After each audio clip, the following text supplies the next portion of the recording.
That's right. Okay. Let's begin. Once again, formally எல்லாருக்கும் மறுபடியும் எங்களுடைய அன்பான வணக்கத்தையும் எங்களுடைய நன்றிகளையும் முதலிலே நாங்க தெரிவிச்சுக்கிறோம்.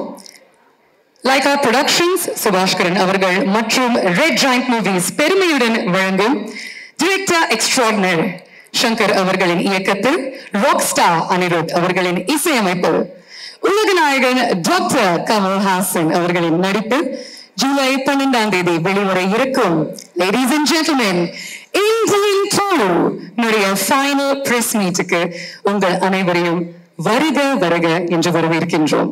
This is a one of a kind occasion.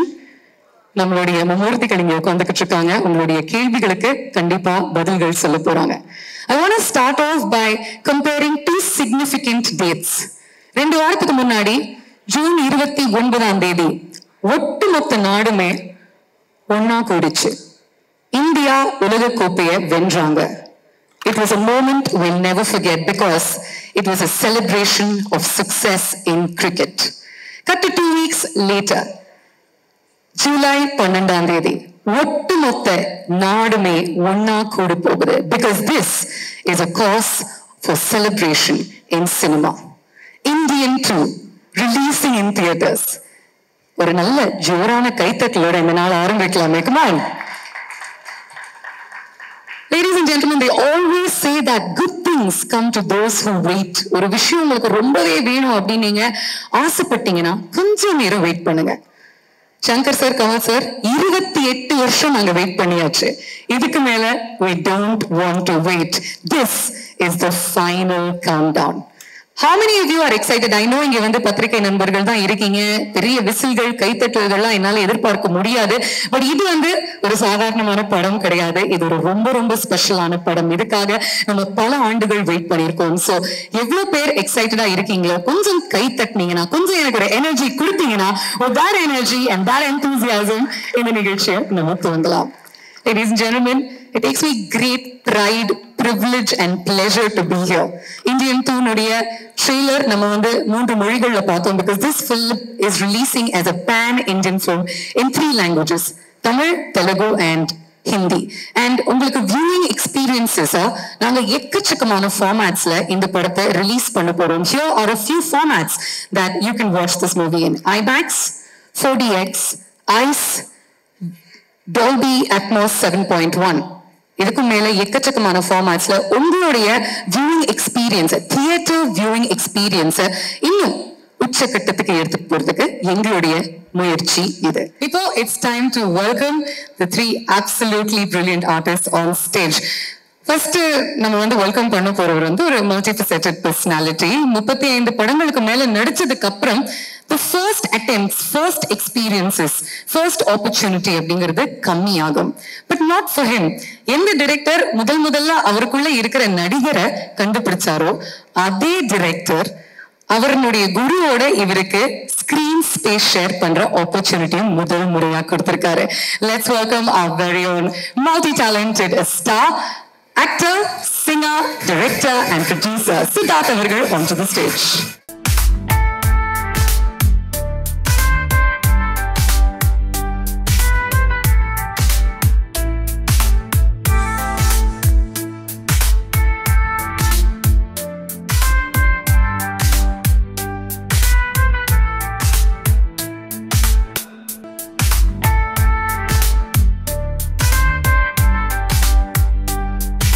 Couple of chairs as well இன்னொன்னு தான் இருக்கு and then we'll move ahead.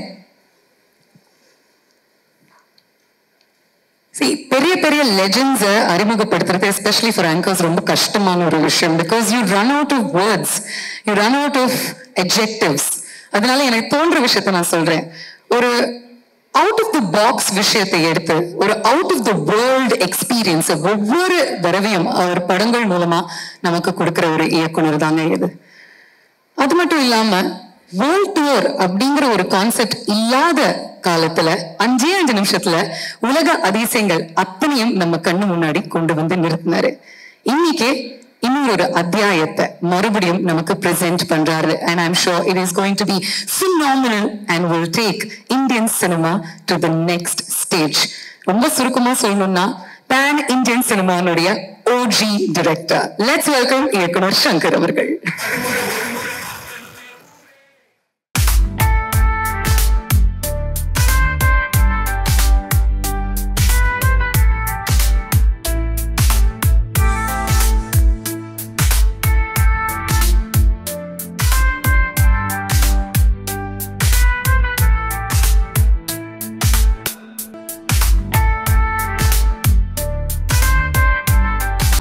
You have to eat it, breathe it, live it. அதை சுவாசிக்கணும், நேசிக்கணும், அதாவே வாழணும். அதுதாங்க இவரு. Shankar sir, if I can borrow your words, 360 degrees சொல்லுவோம், ஆனா he is a 361 degree actor அப்படிங்கிறது தாங்க one of the best explanations that you can give to describe the actor that he is. நம்ம பஞ்சாவே நம்மளுடைய இன்ட்ரோடக்ஷன் முடிச்சுக்கலாமே. இந்திய சினிமானுடைய விசிட்டிங் கார்டு இவர் தான். நடிப்பில end card இல்லாத ஒரே ஆக்டர் இவர் தான். Ladies and gentlemen, let's welcome the godfather of Indian cinema, the one and only Kamal Haasan அவர்கள்.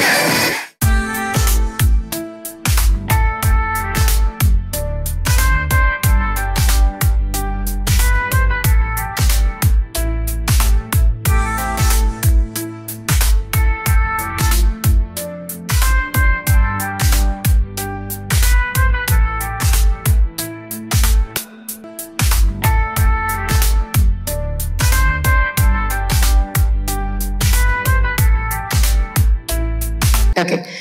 இந்த என்டையர் எக்ஸ்பீரியன்ஸ் உங்களுக்கு வந்து ஒரு பிஞ்ச் மீ மூமெண்டா இருந்திருக்கும். பட் எந்த தருணமும் நீங்க வந்து ஆழமா அப்படி நல்லா கிளிக்கிட்டீங்கன்னு சொல்லுங்களேன். Which moment of yours in this entire experience? இல்ல, நீங்க சொன்ன மாதிரி இந்த என்டையர் எக்ஸ்பீரியன்ஸே எனக்கு ஒரு ட்ரீம் வேர்ல்ட் மாதிரி தான் இருக்கு. ஃபர்ஸ்ட் ஆஃப் ஆல் எல்லாருக்கும் வணக்கம். இது ரொம்ப பெரிய மேடைங்க. இந்த மேடையில் 2 பேர் இருக்காங்க, இயக்குனர் சங்கர் அவர்கள் and the great Kamal Haasan அவர்கள்.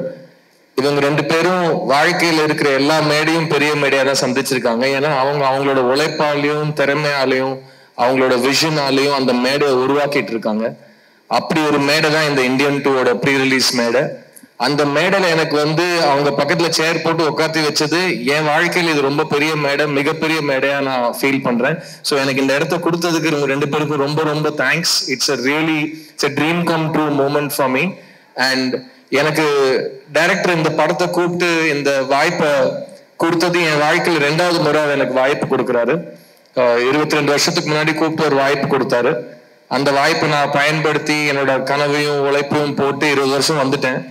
இப்ப இன்னொரு வாய்ப்பு கொடுத்திருக்காரு. இந்த வாய்ப்பை வச்சு நான் அடுத்த 20 வருஷம் ஓட்டிப்பேன்னு எனக்கு ரொம்ப கான்பிடன்ஸா இருக்கு. ஸோ இயக்குனர் சங்கருக்கு இந்த 2 வாய்ப்பு எனக்கு கொடுத்ததுக்கு ரொம்ப ரொம்ப நன்றி. அண்ட் என் பக்கத்துல உட்காந்துருக்கிறவர் வந்து நான் சின்ன வயசுல இருந்து கனவுல பார்த்திருக்கேன், இப்போ ரெகுலரா நேர்ல பாக்குறேன். ஆனா வித்தியாசம் பெருசா இல்லை. எனக்கு எப்பவுமே ஒரு கமல் சார் எனக்கு எல்லாமே.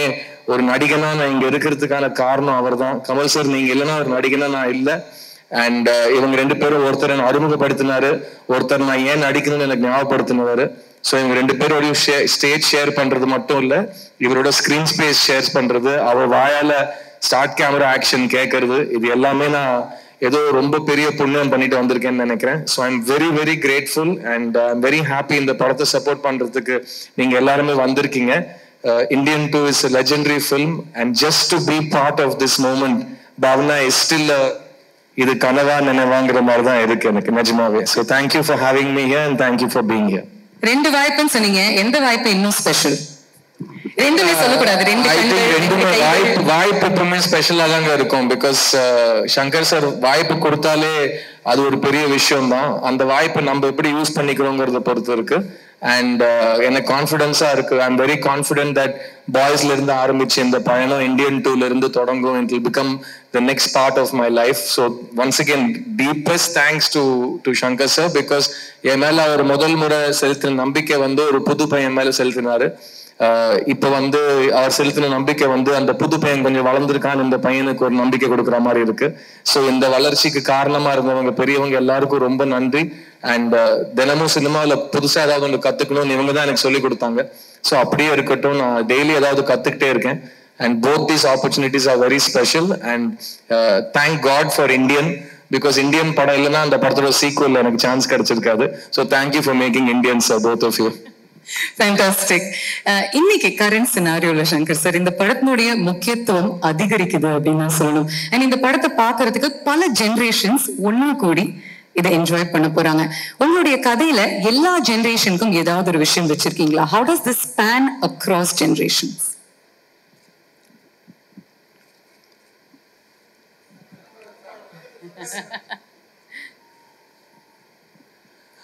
வந்திருக்கும் அனைத்து ஊடக நண்பர்களுக்கும் என்னுடைய வணக்கத்தை தெரிவிச்சுக்கிறேன். முதல்ல இந்த சேனாபதி கதாபாத்திரத்தை உருவாக்குறதுக்கு சாருடைய ஃபோட்டோ, சாருடைய ப்ரொஃபைல் ஃபோட்டோ, அவங்க ஃபாதருடைய ஃப்ரண்டல் ஃபோட்டோ, ப்ரொஃபைல் ஃபோட்டோ, அவங்க பிரதர்ஸ் 2 பிரதர்ஸுடைய ஃப்ரண்டல் ஃபோட்டோ, ப்ரொஃபைல் ஃபோட்டோ, இது எல்லாத்தையும் கொடுத்து அந்த கேரக்டர் எப்படிப்பட்ட கேரக்டர்னு எக்ஸ்பிளைன் பண்ணி ஆர்ட் டைரக்டர் தோட்டாத்தரணிக்கிட்ட வந்து ஒரு ஸ்கெட்ச் போட்டு தர சொன்னேன். அந்த ஸ்கெட்சை பார்த்தவொன்னு ஒரு சிலிர்ப்பு வந்துச்சு. அந்த ஸ்கெட்ச் தான் அந்த லுக் இப்போ நீங்கள் படத்தில் பார்க்குறது, ஒரு சிலிர்ப்பு. அதே மாதிரி முதல் நாள் ஷூட்டிங் வந்து அந்த இந்தியன் தாத்தா கேரக்டரில் அவர் சைதாப்பட்ட ஸ்கூலில் வந்து அப்படி வந்து நின்றும் போது ஒரு சிலிர்ப்பு வந்துச்சு உண்மையாகவே. அதெல்லாம் வந்து அது எப்படி எக்ஸ்பிளைன் பண்ணுறதுனே தெரில. அதே கேரக்டர் ஒரு 28 வருஷம் கழித்து ஒரு மேக்கப் டெஸ்ட் போட்டு, மேக்கப் டெஸ்ட்டுக்கு அந்த மேக்கப்லாம் போட்டு வந்து நின்னப்போ அந்த சிலிர்ப்பு பன்மடங்கு அதிகமாகிடுச்சு. நான் பல மேடையில் சொல்லியிருக்கேன், அந்த ஷூட்டிங் ஸ்பாட்டில் வந்து அவர் உள்ள கமல் சார் இருந்தால் கூட அந்த மேக்கப்பில் வந்து இந்தியன் தாத்தா இருக்கிறார், நம்ம பக்கத்தில் இருக்கிறாருன்ற ஒரு பயம், ஒரு மரியாதை, என்ன வந்து ஒரு நம்ம ஆக்டர் கமல் சார் தான் யோசித்தாலும் அதை மீறி அந்த இந்தியன் தாத்தா தான் அந்த செட்டில் இருக்காருன்ற ஒரு உணர்வு எப்போ பார்த்தாலும் எனக்கு தோணிக்கிட்டே இருக்கும். ஸோ அப்படிப்பட்ட ஒரு ஐகானிக் கேரக்டர் 28 வருஷம் கழித்து பார்க்கும்போது எனக்கு வந்து ரொம்ப சிலிர்ப்பாக இருக்குது. அவருடைய ஒவ்வொரு சீனையும் பார்க்கும்போது ரொம்ப சிலிர்ப்பாக இருக்குது. அதே சிலிர்ப்பு ஆடியன்ஸ்க்கும் இருக்கும்னு நம்புகிறேன். நீங்கள் கேட்ட மாதிரி ஒரு கதை, அந்த கதைக்கு என்ன மாதிரியான திரைக்கதை, என்ன மாதிரியான காட்சிகள் வந்து தெரிஞ்சோ தெரியாமலோ எல்லாருக்கும் பிடிக்கிறமான விஷயங்கள் வந்து உள்ள வந்துடுதுங்கிறது தான் உண்மை. சூப்பர்.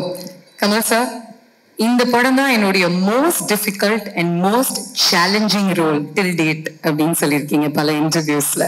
எதனால? டிராவல்னாலயா, ப்ரோஸ்தெட்டிக்ஸ்னாலயா, பல ரோல்ஸ்னாலயா? எல்லா படமுமே வணக்கம் அனைவருக்கும் நன்றி. ஒரு விஷயம்னா உடனே தாவி குதிச்சிடுறது தான் என்னுடைய பழக்கம். அதனால் நேரம் கட்டுதச்சு. எல்லா பாத்திரங்களுமே ஒவ்வொரு சிக்கல்களை கொண்டு வரும். அதை மீறித்தனம் சக்சஸ்க்கு போகணும். எது சக்சஸ்ன்னு தெரியாது நமக்கு. அந்த இருட்டில் ஒரே வெளிச்சம் வந்து நம்ம மேலே போட்டிருக்கிற லைட்டு தான். மற்றபடி டைரக்டருக்கு எனக்கு எல்லாருக்குமே ஆசை இருக்கும். ஆனால் எந்த திசையை நோக்கி போகிறோங்கிற ஒரு பதட்டம் உள்ளுக்குள்ளே இருக்கத்தான் செய்யும். அதை நீக்குவதற்கு சின்ன சின்ன விஷயங்கள் நடக்கும். ஒரு காட்சி முடியும் போது டைரக்டருக்கு முகத்தில் இருக்கிற புன்னகை, அவர் எந்திரிச்சு ஓடி வந்து கை குலுக்கிற ஒரு சந்தோஷம், அல்லது இப்படியே இருக்கட்டும் சார், இன்னும் ஒன்று அப்படியே பண்ணிடலாம் சார்ன்ற ஒரு ஆர்வம். பக்கத்தில் கூட இருக்கிற நடிகர்கள், நான் நேற்று பார்த்தேன் சார், அந்த டப்பிங் போது பார்த்தேன் சார் அப்படின்னு சொல்றது, இவைகள் தான் கொஞ்சம் கொஞ்சமாக light at the end of the டனல்னு சொல்லுவாங்கல்ல. அது அதே மாதிரி அதுக்கு ஆப்போசிட்டாக சில விஷயங்கள் நடக்கும். ஏதாவது புறப்படும் போது தடுக்கல்பாங்க, அந்த மாதிரியும் நிறைய நடந்திருக்கு இந்த படத்துல. அதெல்லாம் பார்க்கும்போது இவ்வளோ கஷ்டப்படுறோமே, இதெல்லாம் போய் சேருமாங்கிற சந்தேகங்கள் வலுக்கும். விபத்துக்கள், கோவிட், கூட நடித்த கலைஞர்கள் வந்து பேசிட்டு இருந்தோம், நல்ல ஆரோக்கியமா பேசிட்டு இருந்தோம், சரி நாளைக்கு பார்க்கலாம் அப்படின்னு சொல்லிட்டு போறவங்களை பார்க்க முடியாம போறது, இதெல்லாம் ரொம்ப பயமா இருந்தது. இவ்வளவு நிகழ்வுகள் ஒரே படத்துல எனக்கு இதுவரை நடந்தது இல்லைன்னு சொன்னா அது மிகையாகாது. விபத்துக்கள், ஒரு அகால மரணங்கள் என்று பல. இத்தனையும் தாண்டி நாங்க இன்னைக்கு எல்லாரும் சந்தோஷமா மூஞ்சி தூக்கி வச்சுக்காம இருக்கோம்னா இதுல நம்ம செஞ்ச வேலைக்கெல்லாம் பயன் கிடைக்க போகிறது என்கிற நம்பிக்கை எங்களுக்கு வந்திருக்கிறது. அது ஒவ்வொரு நாளும் நாங்க உறுதிப்படுத்தி. நேற்று கூட ஒரு டெக்ஸ்ட் அனுப்பிச்சிருந்தாரு, ஒரு சென்சார்ல எல்லாருக்கும் பிடிச்சிருந்தது சார். அவங்க ஜாஸ்தி பேசவே மாட்டாங்க, ஏன்னா பேச்சு கொடுத்தா அது வேற எதுக்கு வம்பு, இது சொன்னாங்க விட்டுட்டாங்க, கொஞ்சம் கருணையா அதிகமா காட்டிட்டாங்க சங்கருக்குன்னு சொல்லிடுவாங்க. அதனால வழக்கமா சென்சார்ல இருக்கிறவங்க வணக்கம் அப்படின்ட்டு போயிடுவாங்க. நல்லா இருந்தது சார். ஒரு சில படங்களுக்கு தான் அவங்க முன் வந்து தங்களுடைய மனிதர்களாக தங்களுடைய உணர்வுகளை சொல்லுவாங்க. அதைத்தான் நேற்றே ஒரு அனுப்பிச்சிருந்தாரு எனக்கு டெக்ஸ்டான்னு நினைக்கிறேன். இந்த மாதிரி தருணங்கள் இன்னும் நிறைய வரும் என்று நான் நம்புகிறேன். சங்கர் சார், அதை பத்தி சொல்லுங்களேன். அந்த சென்சர் போர்டோட உங்களுக்கு இருந்த அந்த கான்வர்சேஷன் என்ன நடந்துச்சு அப்படின்னு. இல்லை, நான் படம் முடிஞ்சோடனே கட்ஸ் பற்றி பேசிட்டு வந்துட்டேன். பட் ப்ரொடியூசர்ஸ் போய் பேசியிருக்காங்க. போய் பேசும்போது அவங்களுடைய ஒப்பீனியன் சொல்லியிருக்காங்க, படம் நல்லா வந்திருக்கு அப்படின்னுட்டு.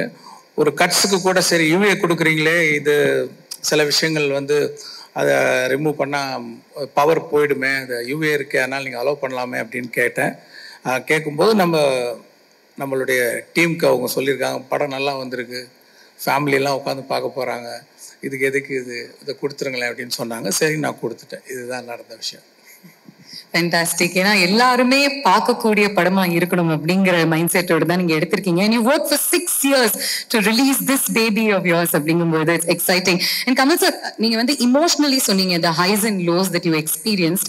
ஆனா work wise சேனாபதி அவருடைய கேரக்டரை தாண்டி, இந்த மேக்கப் லுக்கை தாண்டி 6 வெவ்வேறு கதாபாத்திரங்கள் நீங்க வந்து பிளே பண்ணிருக்கீங்களா? அதை பத்தி சொல்லுங்க. அதாவது நாங்க ஃபர்ஸ்ட் இந்தியன் எடுக்கும்போது அதான் தமிழ்லயே ரொம்ப அதிகமான பட்ஜெட்.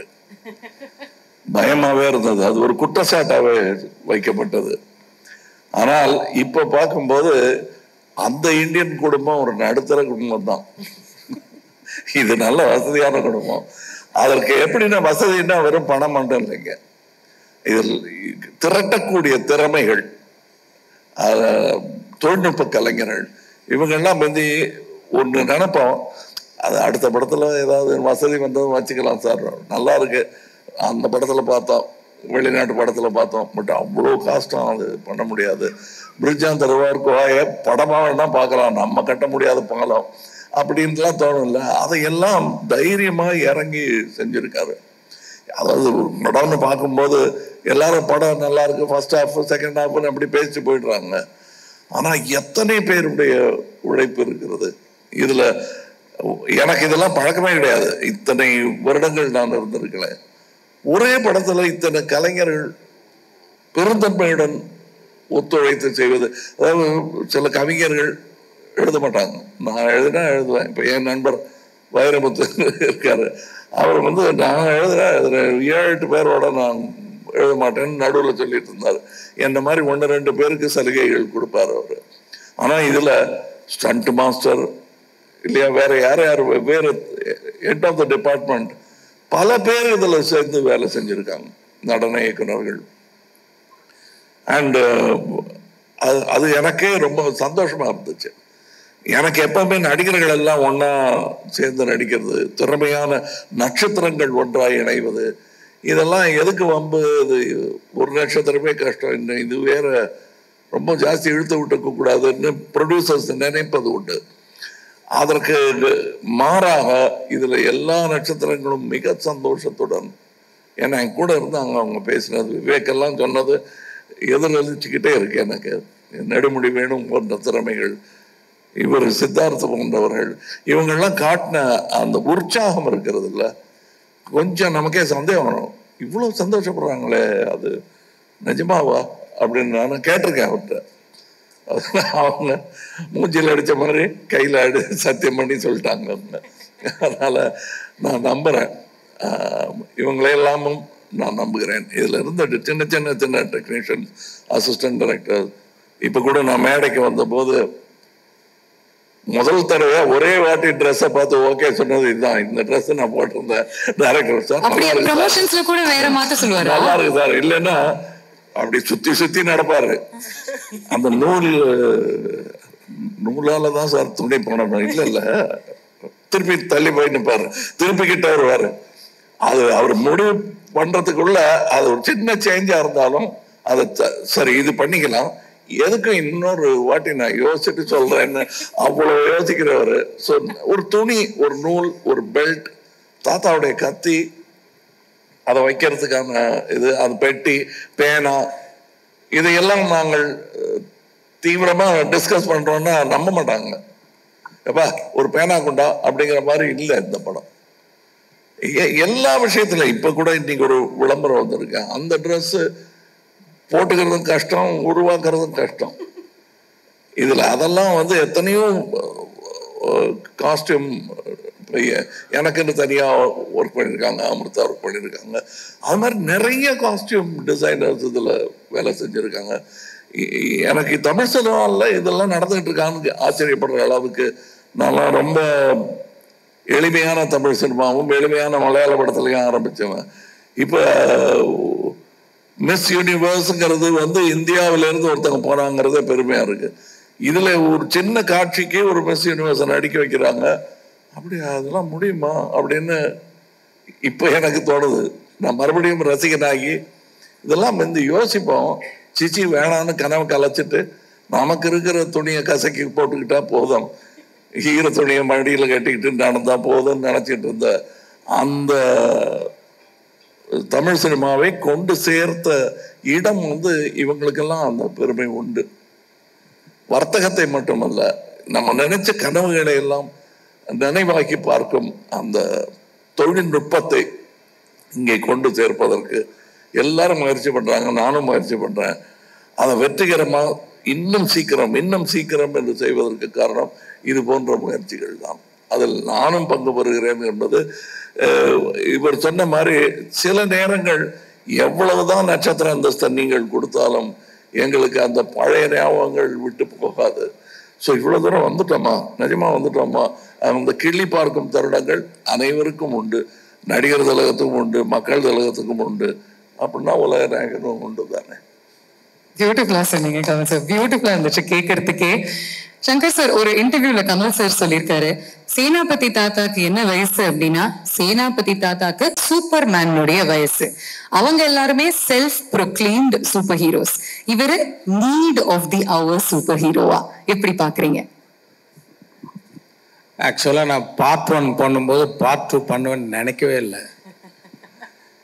சரி, ஒரு இன்வெஸ்டிகேஷன்ல ஒரு மானிட்டர்ல அவரை பத்தின டீட்டெயில்ஸ் போலீஸ் டிபார்ட்மெண்ட் ஸ்டடி பண்றாங்கன்னும் போது அது ஒரு பிறந்த தேதி போட வேண்டிய ஒரு இதில் ஒரு டேட்டு போட்டோம், இண்டிபெண்டன்ஸ் எல்லாம் கால்குலேட் பண்ணி. ஆனால் இப்போ 2வது பார்ட் எடுக்கும்போது இவ்வளோ வருஷம் கழிச்சு எடுப்பேன்னு எனக்கு தெரியாது.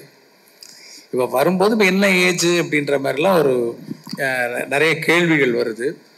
நான் எப்படி பார்க்குறேன்னா இப்போ சைனாவில் பார்த்தீங்கன்னா லூசி ஜியான்னு ஒரு கிராண்ட் மாஸ்டர் இருக்கார் மார்ஷியல் ஆர்ட்ஸ். அவருக்கு 118 வயசு. அவர் இப்போ சமீபத்தில் இறந்துட்டாரு.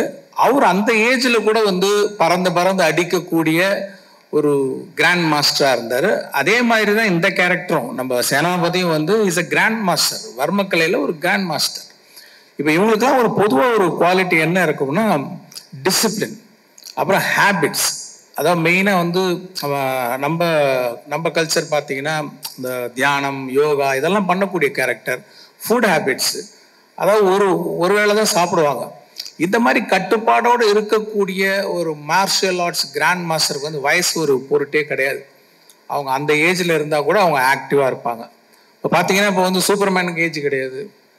அதே பார்த்தீங்கன்னா இப்போ அயன் ஃபிளமிங்கோடைய புக்கில் வர அந்த பாண்டு கேரக்டர் இப்போ கால்குலேட் பண்ணி பார்த்தீங்கன்னா 102 வயசு. நம்ம அப்படியே பார்க்குறோம். பாண்டு அவரை நம்ம ரசிக்கணும், அந்த மாதிரி தான் நான் பார்க்கணுன்னு நான் விரும்புகிறேன். ஏன்னா சேனாபதி கேரக்டர் நம்ம ஒவ்வொருத்தர் மனசுக்குள்ளேயும் இருக்கிற ஒரு கோபம், ஆதங்கத்தினுடைய வெளிப்பாடு தான். அவங்க எல்லாருடைய மனசுலையும் இருக்கக்கூடிய கோபம், ஆதங்கத்தோட வெளிப்பாடு தான் அந்த சேனாபதி கேரக்டர். ஸோ அந்த கேரக்டர் எப்பவுமே ஒரு பவர்ஃபுல்லாக இருக்கிறது தான் எல்லாரும் விரும்புவாங்க. நானும் அதான் விரும்புகிறேன். கொஞ்சம் நான் எல்லா பக்கமும் யோசிப்பேன், சரி இந்த ஏஜுக்காக என்ன பண்ணலாம் அப்படின்ட்டு கொஞ்சம் டிசைன்லாம் பண்ணி பார்த்தேன். கொஞ்சம் வழுக்க வச்சு, முடியெல்லாம் கொட்டி போய், இன்னும் கொஞ்சம் சுருக்கெல்லாம் வச்சு பார்க்க என்னாலே பார்க்க முடியல. எப்படி எதுக்கு இப்படி பார்க்கணும், அது ஒரு சூப்பர்மேன் கேரக்டர் மாதிரி தானே அப்படின்னு சொல்லிட்டு தான் இந்த லுக்கில் இந்த படத்தில் காமிக்கிறோம். இதில் ஒரு பெரிய அட்வான்ஸ்மெண்ட் என்னன்னா, பார்ட் 1 பண்ணும்போது அப்போ ப்ராஸ்தட்டிக்ஸ் அன்னைக்கு இருக்கிற ஸ்டேஜில் கொஞ்சம் திக்னஸ் ஜாஸ்தி.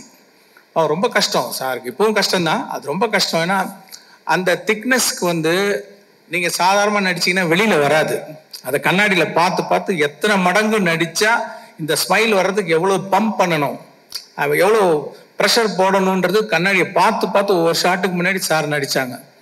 இப்போ வந்து இன்னும் கொஞ்சம் மெல்லிஸ் ஆயிடுச்சு ப்ராஸ்தட்டிக்ஸ். அப்படின்னும் போது நான் சொன்னது என்னன்னா, அப்போ வந்து பேக் அண்ட் ஃபோர்த் போகிறதுக்கு வசதி இல்லை. நல்லாவே ஸ்பெண்ட் பண்ணார். இருந்தாலும் அமெரிக்காவுக்கு போயிட்டு ஒரு டெஸ்ட் ஒன்று பண்ணிட்டு அப்புறம் இன்னும் கொஞ்சம் ஃபைன் டியூன் பண்ணுறதுலாம் அந்த ஃபெசிலிட்டியும் அப்போ இல்லை.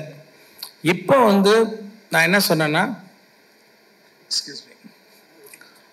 போன படத்தில் வந்து ஃபர்ஸ்ட் பார்க்கும்போது யாருக்கும் இது கமல் சார் மாதிரி இல்லையே, இல்லை கமல் சார் மாதிரி இருக்கே அப்படின்னு ஒரு டிஸ்கஷன் போச்சு. இந்த வாட்டி நான் சொன்னது லெகசி எஃபெக்ட்ஸ்ன்றவங்க தான் இந்த மேக்கப் டிசைன் பண்ணாங்க. அவங்க கிட்ட நான் சொன்னது, இந்த வாட்டி I want to see our actor more. ஏன்னா ப்ராஸ்தட்டிக்ஸில் வந்து நம்ம ஆக்டரோடைய முகம் வந்து அந்த திக்னஸில் போயிடக்கூடாது, அந்த ஆடியன்ஸுக்கு வந்து அந்த ஆக்டரை பார்க்கணும் அப்படின்னும் போது அவங்க கரெக்டாக வந்து இந்த வாட்டி பார்ட் 1 பார்ட் 2 நீங்கள் வந்து கமல் சாரோடைய முகத்தையும் அந்த கேரக்டரில் இன்னும் நல்லா பார்க்கலாம். அதுதான் வந்து அதோடைய speciality. Okay, thank you sir, thank you sir. நேயர் விருப்பம் எல்லாருமே என்ன கேட்க ஆசைப்படுறாங்க அப்படின்னா, நீங்க 6 டிஃப்ரெண்ட் லுக்ஸ்ல வரீங்க இல்லையா கமல் சார், அதையும் தாண்டி டிஃப்ரெண்ட் டயலெக்ட்ஸ்ல பேசியிருக்கீங்க. 22 ஸ்டேட்ஸ்ல போய் ஷூட் பண்ணிருக்காங்க இந்தியன் 2 and 3. அண்ட் அது மட்டும் இல்லாம ஒவ்வொரு ஸ்டேட்னுடைய சிறப்பு அம்சங்களையும் நீங்க எடுத்துட்டு வரீங்க த்ரூ யோர் டயலெக்ட்ஸ். அதை பத்தி சொல்லுங்க. இப்படியே மெதுவா கதையை சொல்ல வச்சிருவீங்க பொருளுக்கு.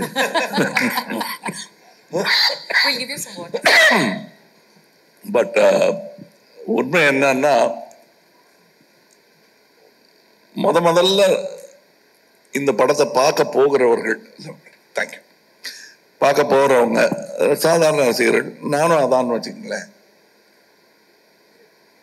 என்ன செய்ய போறாங்க? இப்ப எனக்கு பதிலாக இன்னொரு நடிகரை வச்சே ஒரு இந்தியன் 2 பண்றாருன்னு வச்சுக்கோங்க, அவரோட தம்பி வந்துட்டாருங்க அப்படின்னு பண்றாருன்னு வச்சுக்க.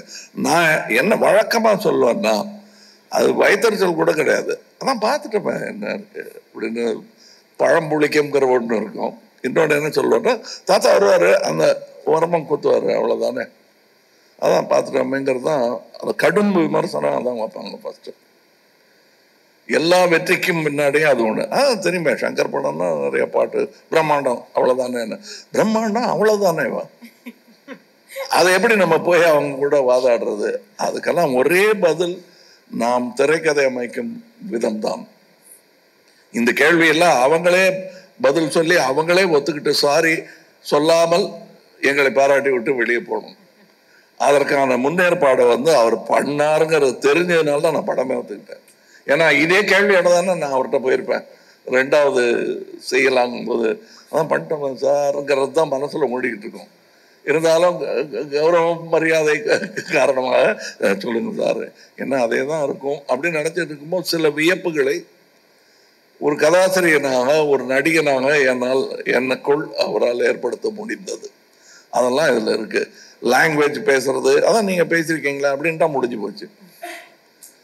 நீங்க ஏக்துச்சக்கில்ல பேசியிருக்கீங்க, மராஜரத்தினால வட்டார வழக்கு பேசுவீங்க, பிரம்மாண்டில் பேசியிருக்கீங்க, அதெல்லாம் பார்த்துட்டோமே அப்படின்னா எல்லாம் பார்த்துட்ட மாதிரி ஒரு ஃபீலிங் இருக்கும். The way he has brought about it, இந்த படத்துக்கும் அதற்கும் என்ன, இது சும்மா பல்வேறு ட்ரெஸ்ஸில் வந்து நிற்கிற ஒரு அலங்கார பொருளாக இல்லாமல் ஒரு காரணத்தோட அதில் வச்சிருக்காரு. அது கொஞ்சம் கஷ்டமான விஷயம்தான். அதுவும் என்ன பண்ணிட்டாருன்னா, இவர் அந்த மாதிரி வித்தியாசமான மொழிகள் வர்ற நேரத்தில் வசதியாக நடிகனுக்கு வசதியாக ஷாட் வைக்கல, அவர் கதைக்கு வசதியான ஷாட்டு தான் வச்சார். அவர் நடிகனுக்கு என்னென்னலாம் இடைஞ்சல் உண்டோ, மூஞ்சில பிளாஸ்டர் ஒட்டி ட்ரெஸ்ஸும் போட்டு லைட்டு நிறைய போட்டு ஏசிலாம் பண்ணாங்க. பட் அதுக்கெல்லாம் தாண்டி இன்னும் சொல்ல போனால் சில ஷூட்டிங் கேன்சல் பண்ண வேண்டியதாக இருந்தது. உள்ளெல்லாம் எறும்பு விடுற மாதிரி இருந்தது சார், ரொம்ப முடியல அப்படின்னு சொல்லி அரை மனதோட என்னை விட்டாங்க. 3 நாள் மறுபடியும் வேலை செய்ய முடியல. இதையெல்லாம் கடந்து எனக்கு இப்போ இந்த காட்சி அமைப்பு சொல்லிட்டு இருந்தேன், வேற்று மொழியில் பேசணும், அதை நீளமான இதில் ஒரே ஷாட்டில் பேசணும், கரெக்டாக இருக்கணும், பல்வேறு ஆக்ஷன்ஸை அதில் சேர்த்து வச்சிருப்பாரு. இதெல்லாம் நீங்கள் படம் பார்க்கும்போது கிடைக்கிற சந்தோஷம் தனி. செட்டில் இருந்தவங்களே அதை ரசித்தாங்க. இன்னும் சொல்ல போனால் இவரே ரசித்தார் அதை. அதுதான் எனக்கு ஃபஸ்ட்டு ஆடியன்ஸ் ரியாக்ஷன். அதெல்லாம் இருக்கு படத்துல. பட் அது ரொம்ப விளாவரியா இப்ப நடிச்சு காட்டுன்னு சொல்லி மிமிக்ரி மாதிரி பண்ணி அதை கெடுத்துடக்கூடாது. டெஃபினட்டா இல்ல, நீங்க இவ்ளோ இன்டெப்த் சொல்லும் பொழுது அந்த காட்சிகள் நாங்க பார்க்கும் பொழுது உங்களுடைய வார்த்தைகள் எங்களுடைய காதுல ஒலிக்கும். We'll remember these words. அதனால இது சூப்பர்ஃபிஷியலா பார்க்க மாட்டாங்க யாருமே. they know எவ்வளவு டெப்த்தோட நீங்க ஒவ்வொரு விஷயத்தையும் யோசிச்சு பண்ணிருக்கீங்க, எவ்வளவு ஹார்ட் ஒர்க்கோடன்னு. இல்ல, ரசிகர்களுடைய கருணைக்கு அளவே கிடையாது. அவங்களுக்கு பிடிச்சு போச்சுன்னா எங்களுடைய ஒரு சில பிழைகளை மன்னிச்சுட்டு நல்லா பண்ணியிருக்காரு அப்படின்றத வழக்கமான ஒரு வார்த்தை. குழந்தைய கொஞ்சிற மாதிரி கொஞ்சிடுவாங்க. அப்படித்தான் என்ன 60-65 வருஷமா கொஞ்சிட்டு இருக்காங்க. அதுக்கு என்றென்றும் நன்றி கடன் பட்டவன். ஏன்னா நான் பண்ண எல்லாமே பர்ஃபெக்டா பண்ணிட்டேன். நான் உலக சினிமாக்களை நான் பார்த்துக்கிட்டு இருக்கேன். என்னை விட சிறப்பாக நான் செய்த காட்சிகளை வேறு உருவத்தில் அவர்கள் செய்யும் போது அட்டே இப்படி பண்ணியிருக்கலாமேன்னு யோசிக்க வைக்கக்கூடிய இளைஞர்கள் நிறைய பேர் இன்னைக்கு வந்துட்டாங்க. அதுக்கு நடுவில் என்னை அன்பின் காரணமாக மட்டுமே தோளில் தூக்கி வைத்திருக்கிறார்கள் என்ற சந்தேகம் எனக்கு ரொம்ப நாள் உண்டு. சூப்பர் சங்கர் சார், இவ்வளோ வருஷமா நீங்க இந்த ப்ராஜெக்ட்க்கு ஒர்க் பண்ணிருக்கீங்க, வெவ்வேறு இடங்களுக்கு போயிருக்கீங்க, டஃப் கண்டிஷன்ஸ்ல ஒர்க் பண்ணிருக்கீங்க. கண்டிப்பா ஒரு ப்ரொடியூசர்னுடைய சப்போர்ட் ரொம்பவே முக்கியமா இருந்திருக்கும். a few words on சுபாஷ் கரன் அவர்கள். அதான் இந்த படம் முதல்ல வேற ஒரு ப்ரொடியூசருக்கு பண்றதா இருந்தது. அப்போ அது கேள்விப்பட்டு அவர் ஒரு சிறந்த நண்பராக பழகுவார். அவர் கேள்விப்பட்டு என்ன நீங்கள் எனக்கு ரொம்ப பிடிச்ச படம் இந்த இந்தியன், இது நீங்கள் வெளியிலலாம் பண்ணக்கூடாது, எனக்கு தான் பண்ணணும் அப்படின்னு ஒரு அன்பு கட்டளை மாதிரி இது நான் தான் பண்ணுவேன், ப்ரொடியூஸ் பண்ணுவேன் அப்படின்னு சொல்லி விரும்பி கேட்டு அப்புறம் நான் அந்த ப்ரொடியூசர் அவங்கள்ட்ட பேசி அப்புறம் அந்த படத்தை இப்போது ஒரு சுபாஷ் தயாரிக்க நம்ம படம் எடுத்திருக்கோம் இந்தியன். இதில் அவர் சொன்ன மாதிரி இப்போ சொன்ன விஷயங்கள் இதெல்லாம் கற்பனை பண்ணிட்டாலும் அதை அந்த கற்பனையை நிஜமாக்குறதுக்கு, நிஜமாக ஒரு காட்சியாக பார்க்கறதுக்கு அதுக்கு உண்டான செட்டு, அதுக்கு உண்டான மேக்கப்பு, அதுக்கு உண்டான லொக்கேஷன், அதே மாதிரி பொலிவியா போகிறதுக்கு ரொம்ப it's not an easy task. Like Bolivia போய் அந்த சாங்கை ஷூட் பண்ணுறதுலாம் தைவானில் ஷூட் பண்ணியிருக்கோம். இந்த மாதிரி இந்த கதைக்கு என்னென்ன தேவையோ அது எல்லாத்தையும் அவர் ப்ரொவைட் பண்ணலன்னா இப்போ நான் இமேஜின் பண்ணது அப்படியே ஸ்க்ரீனில் டிரான்ஸ்லேட் பண்ண முடியாது. I have to thank Subash sir for producing this film. ஃபன்னான ஒரு கேள்வி. இந்தியன் 2 டேக்லைனே ஜீரோ டாலரன்ஸ். செட்டில் சங்கர் சாருக்கும் கமல் சாருக்கும் எந்த விஷயத்துல ஜீரோ டாலரன்ஸ்? எங்களுக்கு ஜீரோ டாலரன்ஸ் ஃபார் தரக்குறைவு. தரக்குறைவுக்கு ஜீரோ டாலரன்ஸ் எனக்கும் உண்டு, அவருக்கும் உண்டு. இது போதும், இதை அட்ஜஸ்ட் பண்ணிக்கலாங்கிறது பண்ண மாட்டாங்க. ரொம்ப முக்கியமான காட்சிக்கு இப்போ ஒரு உதாரணத்துக்கு ஒரு கண்ணீர் வர்ற காட்சி ரொம்ப நேரம் நடிச்சுட்டு ஒரு சின்ன ஒரு பழையா இருக்கும். இருந்தாலும் 2 பேரும் அதை திருப்பி வருமா, அதே இடத்துல கண்ணீர் வருமா தெரியாது. ஏன்னா அது என்னையும் தாண்டிய ஒரு உணர்வு. ஆனால் 2 பேருமே அதுக்கு முயல்வோம். அந்த மாதிரி நிறைய இது இருந்திருக்கு. இன்னும் ரொம்ப இது ப்ரெஸ் மீட்டுங்கிறதுனால தற்பெருமை சொல்லிக்கிறோங்கிறது இல்லை. நான்லாம் சத்யா ஸ்டுடியோவில் செட்டு போட்டிருக்காங்க, அடிமை பெண்ணுக்கு பர்மிஷன் கிடைக்குமா, அந்த செட்டு கலைக்கிறதுக்கு முன்னாடி போய் பார்க்கணும்னு ஆசைப்பட்டிருக்கேன். அந்த மாதிரி ஜெய்ப்பூரையே கொண்டு பண்ணியிருக்காங்கன்னு. அந்த மாதிரி படத்துலலாம் நடிக்க முடியுமான்னு ஏங்கினது ஒன்று. கிட்டத்தட்ட அதை விட பிரம்மாண்டமான செட்டில் எனக்காக என் படத்துக்காக போடுறாங்கங்கும்போது எனக்கு நான் முதல் நாள் அந்த செட்டுக்கு போகும்போது அனுபவிக்க முடியாதபடி மூஞ்சி எல்லாம் மேக்கப் போட்டு அரிக்குது, நீளமான டயலாக், இப்படி அதை அனுபவிக்க முடியாம பண்ணிட்டாரு இவரு. சாரி சொல்றாரு, தேங்க்யூ சொல்லிட்டு இருக்கேன், அவரு சாரி சொல்லிட்டு இருக்காரு. அது ஒரு செட்டு போட்டிருக்காங்க. அது யாரா இருந்தாலும் அது உள்ள வந்ததும் அப்படியே மலைத்து போற அளவுக்கு அதுக்கான பொருட்கள், மெட்டீரியல்ஸ் இந்த ஊர்ல கிடைக்கல. அதுக்காக வெயிட் பண்ணாங்க. ஒரு 2-3 நாள் தள்ளி போகும்னு சொன்னா என்ன சட்டுன்னு ஆரம்பிக்கலாமேன்ற அந்த செட்டை பார்த்தது தான் எனக்கு தெரிஞ்சது. It's worth இட்னு.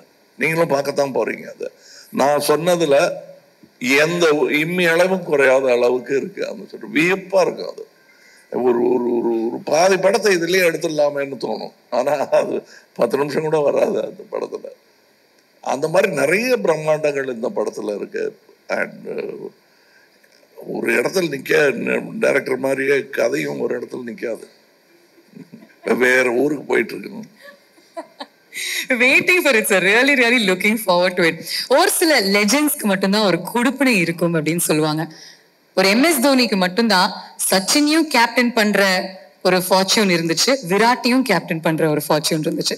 அதே மாதிரி கமல் சார் எங்களுக்கு நடிகர் திலகமோட நீங்க நடிச்சிருக்கீங்க, அதே மாதிரி இந்த தலைமுறையோடையும் சேர்ந்து நடிச்சிருக்கீங்க. என்ன விஷயங்கள் கத்து கொடுத்திருக்காங்க this generation of actors உங்களுக்கு? What have you learned from them in the generation of actors? அதுதான் முக்கியமான விஷயம். What you have learned கேக்குறீங்க தெரியுமா?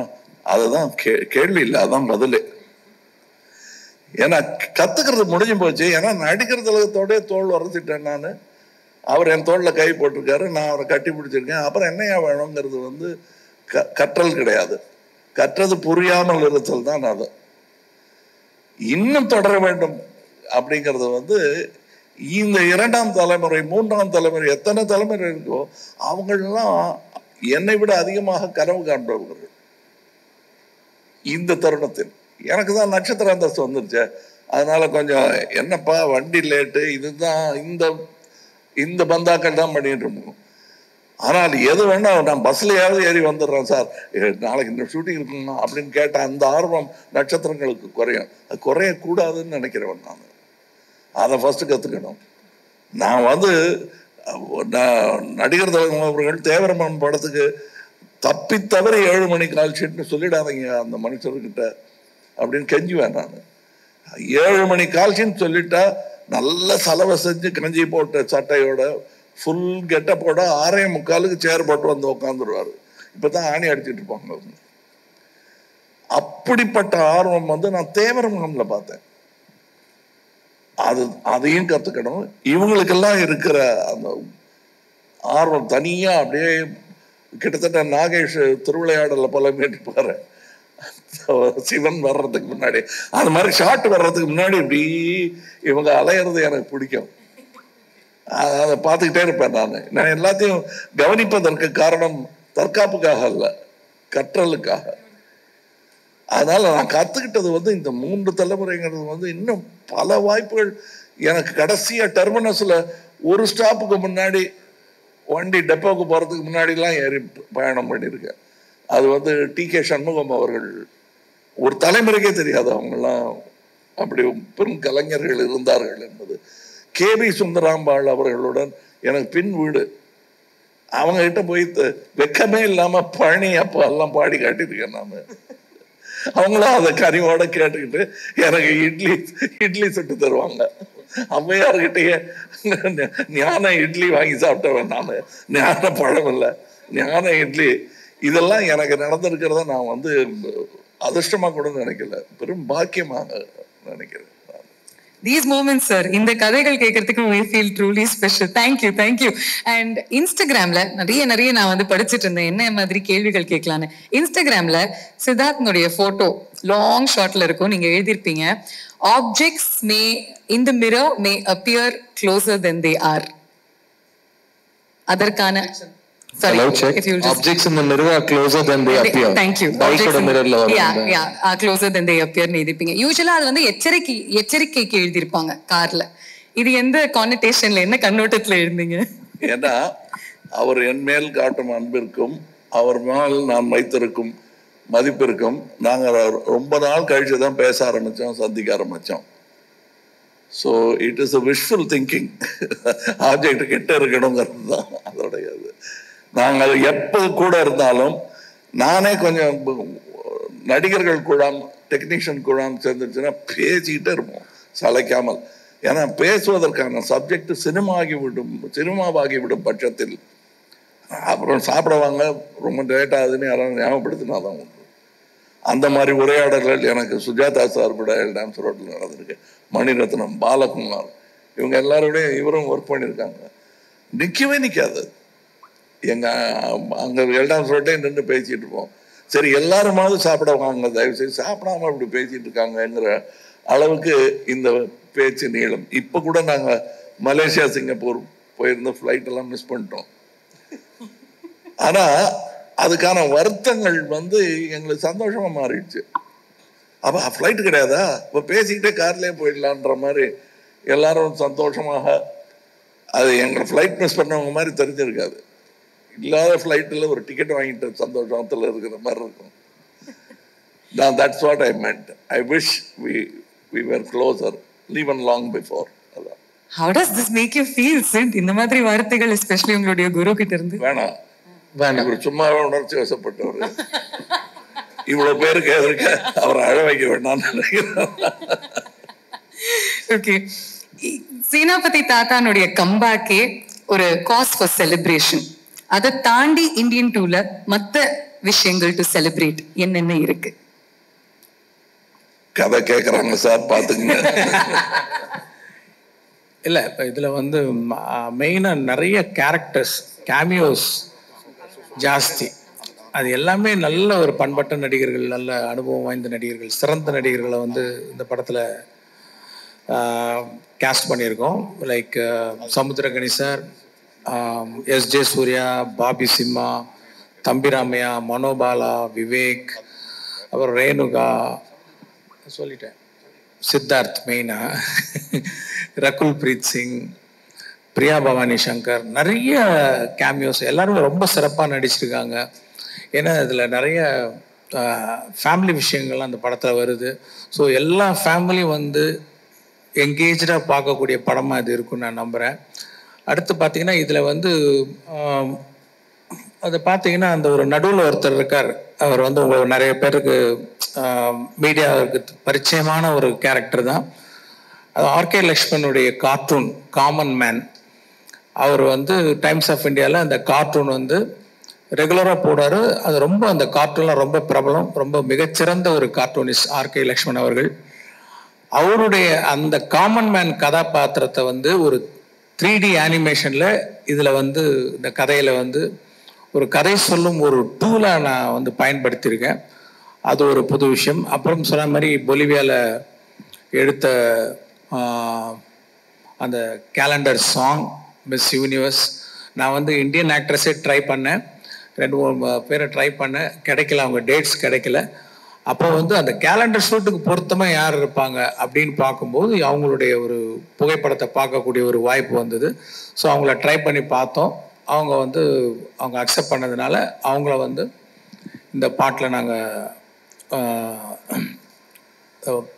படத்தில் வருவாங்க இந்த பாட்டில். அப்புறம் மெயினாக டெக்னீஷியன்ஸ் லைக் ரவிவர்மன் ரொம்ப அருமையான ஒளிப்பதிவு. இப்போ சார் சொன்ன மாதிரி வியந்து பார்க்குற ஒரு செட்டெல்லாம் வந்து முத்துராஜ் ப்ரொடக்ஷன் டிசைனரோட ஒர்க்கு வந்து எக்ஸ்ட்ராடினரி ஒர்க் இந்த படத்தில் பார்த்தா. அப்படி நம்மளே ஒரு லேஸில் எக்ஸைட் ஆக மாட்டோம். ஒரு செட்டு டிசைன் அப்ரூவ் பண்ணுறதுக்கு பேக் அண்ட் ஃபோர்த் போவோம். கடைசியில் ஒன்று கொடுப்பாரு.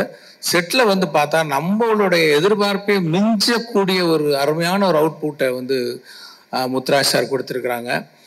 அப்புறம் தைவானில் ஷூட் பண்ணியிருக்கோம். இதெல்லாம் விட மெயினாக நம்ம கமல் சார் தான். நான் வந்து பார்ட் 1ல் சொன்னேன், லைக் ஒரு தராஸில் வந்து ஒரு பக்கம் டைரக்டர், ப்ரொடியூசர், படத்தில் நடித்த actors, cinematographer, music director, art director, அத்தனை பேரையும் ஒரு தராசில் போட்டுட்டு இன்னொரு பக்கம் தராசில் கமல் சாரை உட்கார வச்சா ஈக்குவல் ஆகிடும். அந்த அளவுக்கு இவர் சாருடைய ஸ்க்ரீன் ப்ரெசன்ஸ் அண்ட் பர்ஃபார்மன்ஸ் வந்து அப்படி இருந்தது.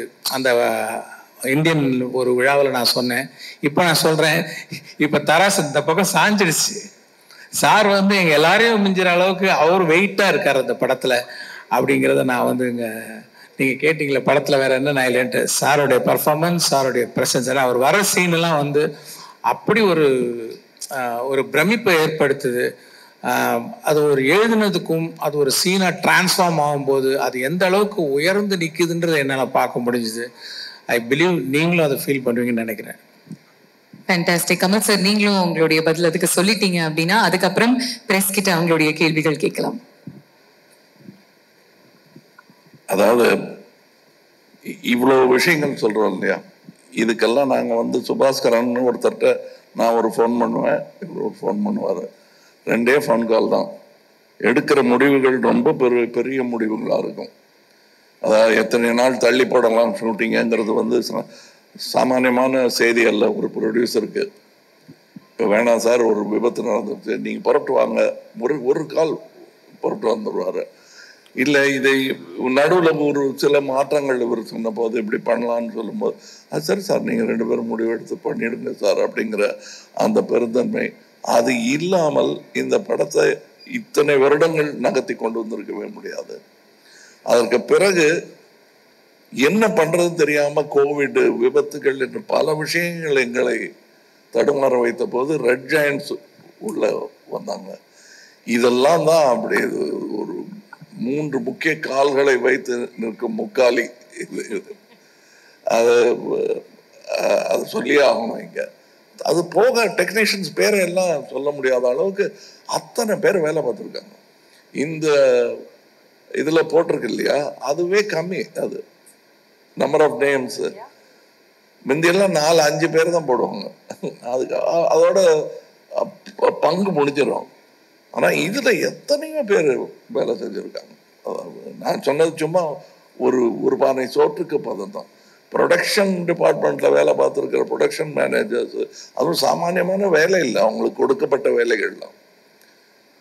இவர் ட்ரெயினை கொண்டு வர சொன்னார்னா அந்த ட்ரெயின் மேல அரிசி இருக்கணும், அது மேல வெள்ளைக்காரங்க இருக்கணும், அது ஆப்பிரிக்காவில் நடக்கணும், அப்படி ஒண்ணு இல்லை. இது உலக அழகி வேணும், சரி சார் கொண்டு வந்துடலாம். எங்க உலகத்துல யாரும் அடிக்கடி போகாத இடமா இருக்கணும், சரி சார் போயிடலாம். ஒரு 120 பேர் அங்க கொண்டு போயிடணும். இதெல்லாம் எல்லாமே சரி சார், நல்ல பிரம்மாண்டமான செட்டு போடணும், போட்டுடலாம் சார். இவ்வளவு சதுர அடி, இவ்வளவு இந்த ஆளை விட பெருசா இருக்கணும், சரி போட்டுடலாம். ஆனா எல்லாம் தங்கமா இருக்கணும்.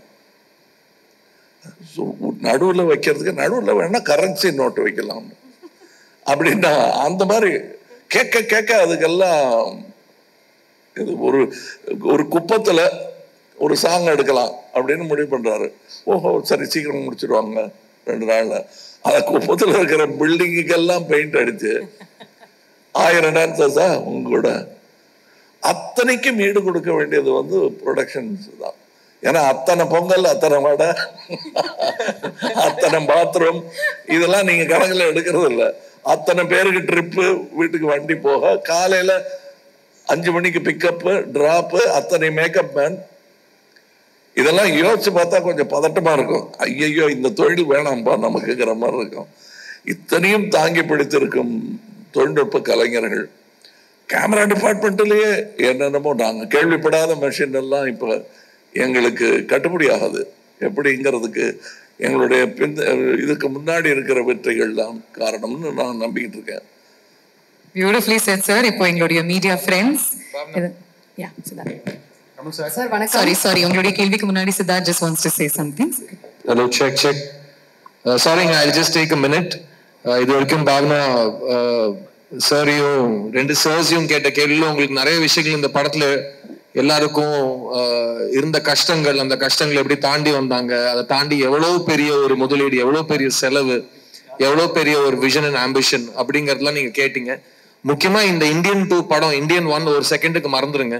இந்தியன் 2 படம் நீங்க ஏன் தியேட்டருக்கு பார்க்கணுங்கிறதுக்கு காரணம், 2 முக்கியமான காரணம் இங்க இருக்காங்க.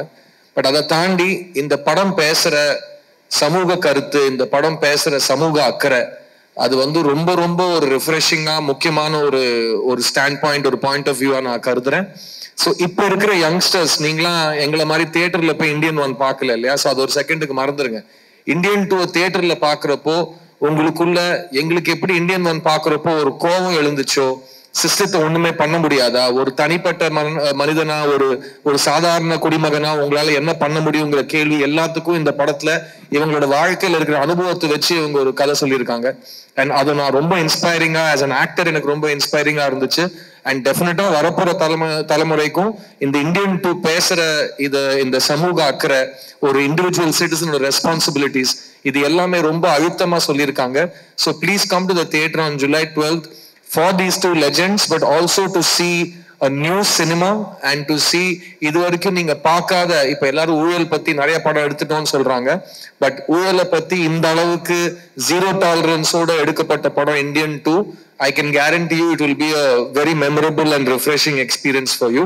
And இதை தாண்டி நான் 2 பேர்கிட்டயும் நான் ரொம்ப நாளா வெயிட் பண்ணிட்டு இருக்கேன். 2 சின்ன கேள்வி கேட்டுறேன். ஃபர்ஸ்ட் சங்கர் சார் கேட்டுறேன். சங்கர் சார், நீங்க ஒரே நேரத்துல Indian 2, Indian 3 and game changer எடுத்திருக்கீங்க. ஐ திங்க் வேர்ல்ட் ஹிஸ்டரியில யாருமே இந்த மாதிரி 3 படங்களை ஒரே நேரத்துல எடுத்தது கிடையாது. அதை பத்தின ஒரு just your personal feeling about that, எப்படி உங்களால பண்ண முடியுது? பிகாஸ் நான் உங்களை நேர்ல பாத்திருக்கேன்.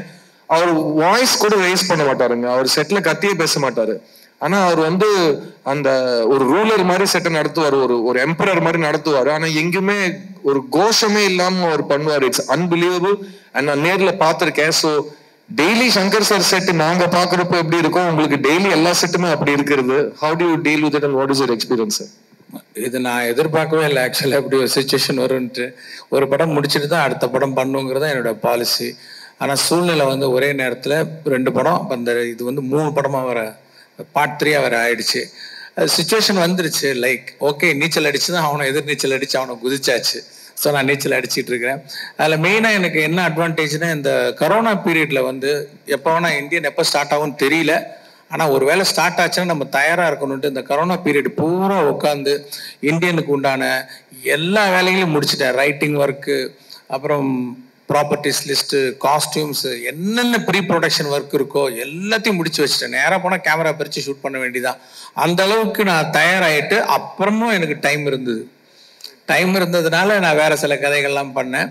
ஸோ எனக்கு வந்து 2 படம் பண்ணும்போது இது எனக்கு பெரிய ப்ளஸ்ஸாக இருந்தது. ஏன்னா எல்லா ப்ரெப் ஒர்க்ஸும் முடிஞ்சு போயிட்டதுனால இந்தியனை பொறுத்த வரைக்கும் எனக்கு இன்னும் அதிகமாக டைம்ஸ் பண்ண வேண்டிய அவசியம் இல்லாமல் இருந்ததுனால என்னால் இன்னொரு படம் பண்ண முடிஞ்சது. அண்ட் நவ் கமல் சார், ரீசெண்டா நீங்க ஒரு இன்டர்வியூல ரொம்ப அழகா ஒரு ஸ்டேஜ்ல இன்ஃபேக்ட் சொல்லியிருந்தீங்க, ரொம்ப புரிதலோட ரொம்ப அழகா சொல்லியிருந்தீங்க. உங்களுக்கு பிடிச்ச படங்கள்ல உங்களுக்கு சில பேருக்கு ஃபர்ஸ்ட் ஹாஃப் பிடிக்கும், செகண்ட் ஹாஃப் பிடிக்கும். அப்படி பாக்குறப்போ எனக்கு பிடிச்ச செகண்ட் ஹாஃப் இந்த இந்தியன் 3 அப்படின்னு, அந்த காரணத்துக்காக நான் இந்தியன் 2 ரொம்ப எக்ஸைட்டா பண்ணேன்னு நீங்க சொன்னீங்க. அது வந்து சினிமா புரிதல் இல்லாதவங்க சில பேர் எப்படி புரிஞ்சிட்டு இருக்காங்களோ, உங்களுக்கு இந்தியன் 2 பிடிக்கல அப்படின்ற மாதிரி அவங்க ஒரு ரெஃபரன்ஸ் எடுத்துட்டு இருக்காங்க. அவங்களுக்கு மட்டும் இல்ல, ஜென்ரலாவே இதை கொஞ்சம் இன்னும் அழகா இன்னும் அவங்களுக்கு புரியுற மாதிரி ஒரு சொல்லிட்டீங்கன்னா. 6 வருஷம் டைரக்டர் கிட்ட எந்த குறையும் இல்லாம நான் நல்லபடியா வேலை செஞ்சுட்டு இருந்தேன். ஒரே பிரஸ் மீட்ல என்ன அவர் போன்ல கூப்பிட்டு, என்ன சார் இப்படி பண்ணிட்டீங்கன்னு வருத்தப்படுற அளவுக்கு ஆயிடுச்சு. அதாவது உங்களுக்கு 3ஆம் பாகம் ரொம்ப பிடிக்கும்னு சொன்னது, இது குழந்தைகள் கிட்ட கேட்க கூடாத கேள்வி. அம்மா பிடிக்குமா அப்பா பிடிக்குமான்னு.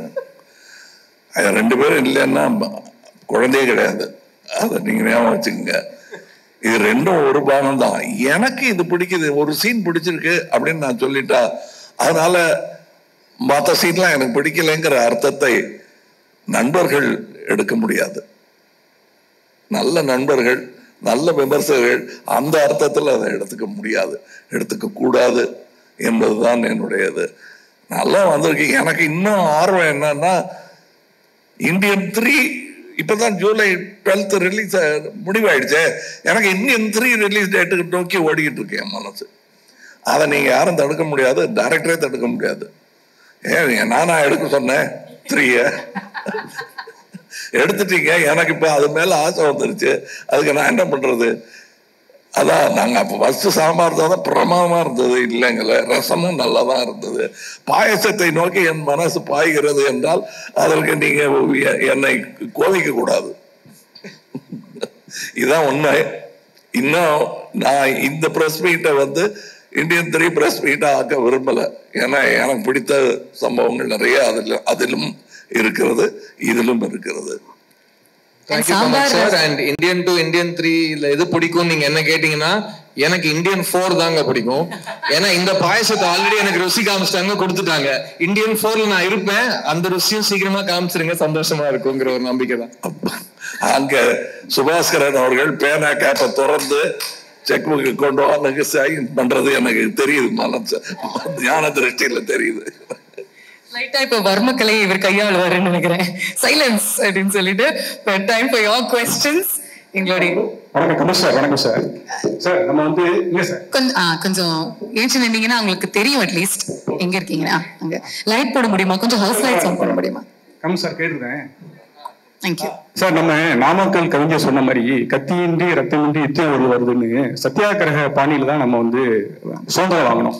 இந்த படத்துல வந்து நான் வந்து காந்தி வழியில போறோம், நீங்க போங்க, நான் வந்து நேதாஜி வழியில போறேன் அப்படின்னு சொல்லி நீங்க சொல்றீங்க. இன்றைய சூழ்நிலை, இன்றைய காலகட்டம், சமூகம், இன்றைய அரசியலுக்கு எதிராக நம்ம வந்து நேதாஜி வழியில போகணுமா, அந்த கோபத்தையும் அந்த இதையும் எடுக்கணும்னு இந்த படம் சொல்ல வருதா? அப்படி வரணும்னு நீங்க நினைக்கிறீங்களா? அதாவது நம்ம கலைஞர்களாக எல்லா காலகட்டத்தையும் தொட்டு பார்க்கலாம், கவிஞர்களாக எல்லா உணர்வுகளையும் உணர்ந்து பார்க்கலாம், தப்பு இல்லை, அதுபடிதான் வாழணுங்கிறது இல்லை. இது ஒரு கலை படைப்பு. ரௌத்ரம் பழகு என்று பாரதியார் சொல்லிட்டதுனால எல்லார்கிட்டையும் பழக வேண்டியது இல்லை. அந்த மாதிரி இந்த நேதாஜியின் வீரத்தை ஒட்டுமொத்தமாக மறக்க வேண்டிய அவசியம் கிடையாது. நமக்கு காந்தியின் பொறுமையை ஒட்டுமொத்தமாக இழக்க வேண்டிய அவசியமும் நமக்கு கிடையாது. இது ரெண்டையும் எப்படி கம்பைன் பண்றதுங்கிறது யோசிக்கணும். நேதாஜியின் வீரம் என்பது வெட்டுக்குத்து மட்டும் இல்லைங்க. அந்த பயணம் பாருங்க, அந்த பட்டினியை பாருங்க, அந்த திரட்டல், ஒன்று திரட்டல், அந்த திறமை எந்த விதத்திலும் நம்முடைய தலைவர்களை ஒருத்தரை பிடிக்கும் ஒருத்தரை பிடிக்காதுன்னு சொன்னது இந்த பார்ட் 2 பார்ட் 3 வர்ற வம்பு தான் வரும். ஏன்னா ஒருவர் இல்லாமல் இந்த சுதந்திரம் கிடைச்சிருக்காது. காந்தி மட்டும்தான் வாங்கி கொடுத்தாருங்கிறதே என்னால் நம்ம எல்லாம் பல்முனை தாக்குதல், அது தாங்க முடியாம வெள்ளக்காரன் ஓடி போனதுதான் உண்மை.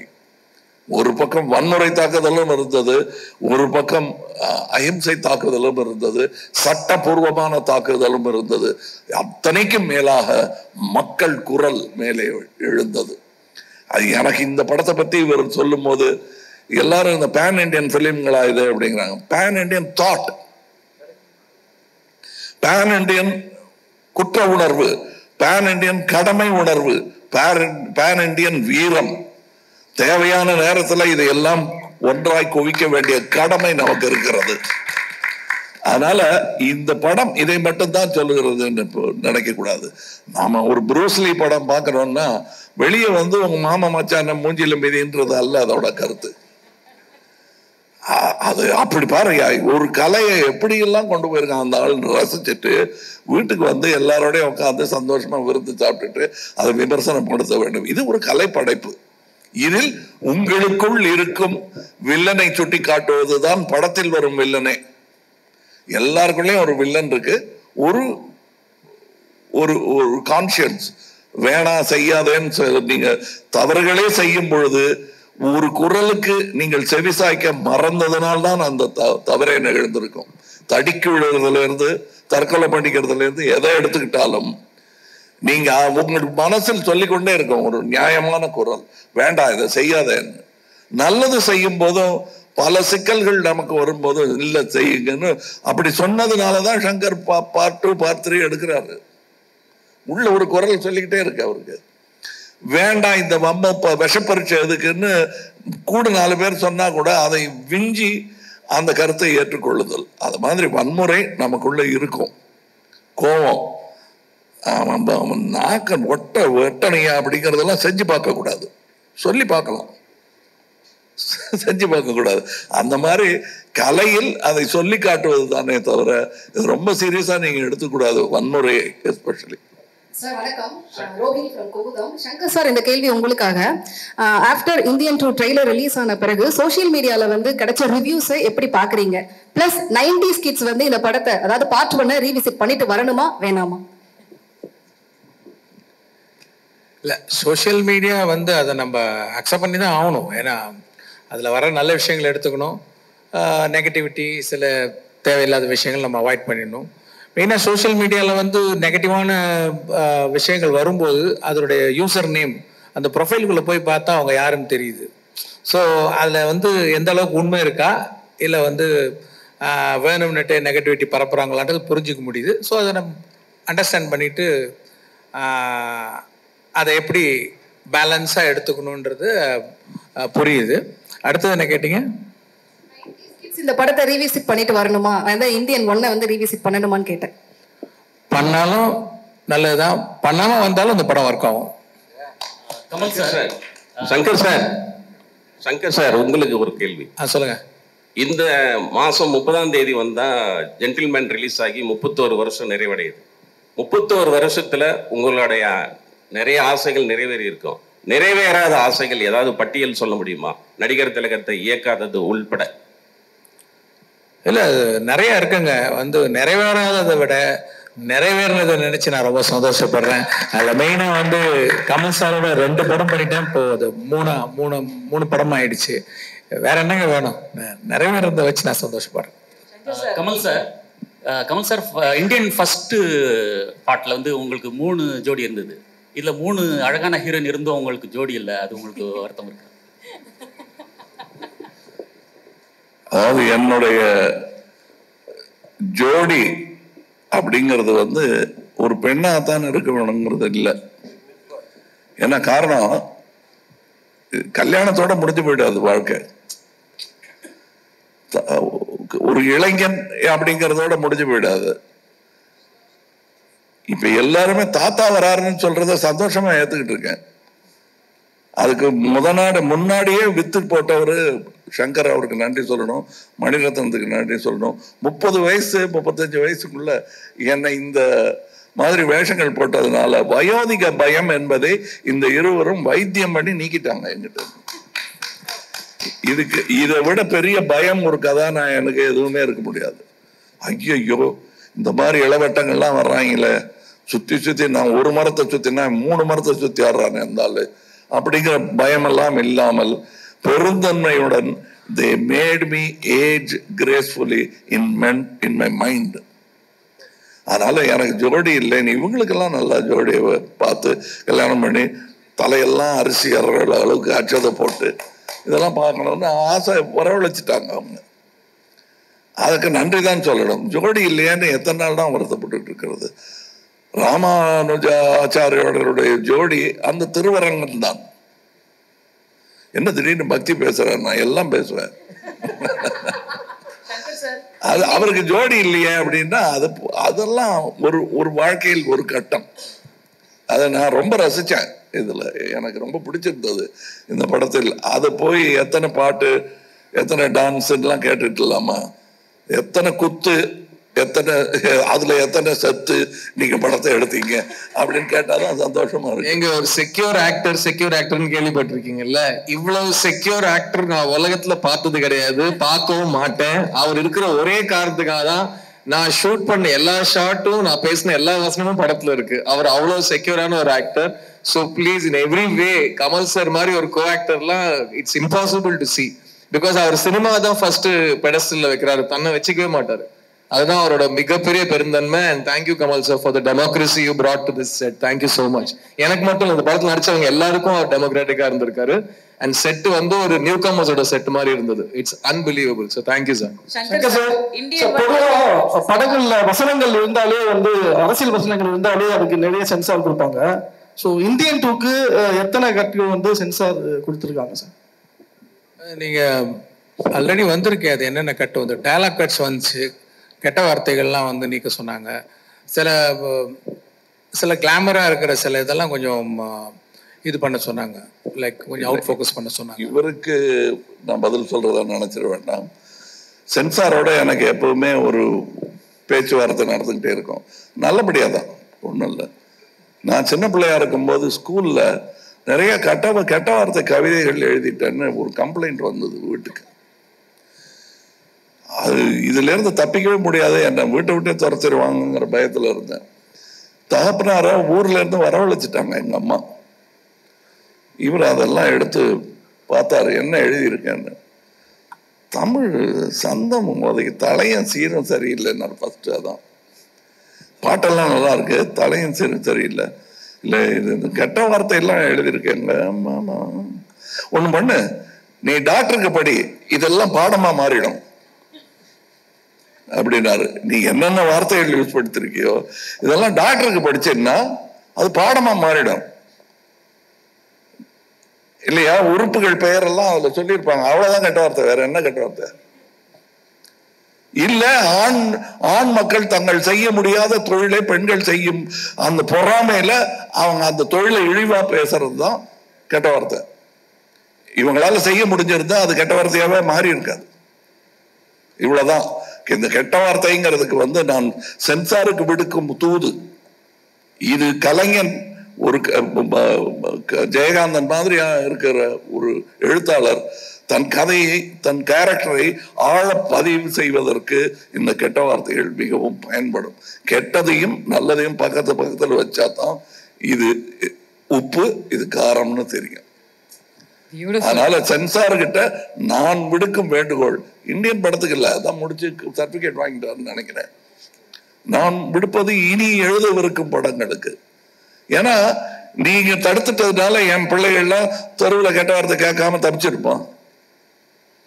கண்டிப்பா எல்லாரும் எல்லா நேரமும் கேட்டுக்கிட்டு இருக்கிற வார்த்தை, அதில் எது தரம் குறைந்தது, எது தரம், நம்ம போடுற சட்ட கலர்ல எது வசதியானது, எது விலை குறைந்தது, எது காடியானது, எது கம்மியானதுங்கிறத நம்மளை முடிவு பண்ண வைப்பது நம்முடைய சுற்றுச்சூழல் தானே.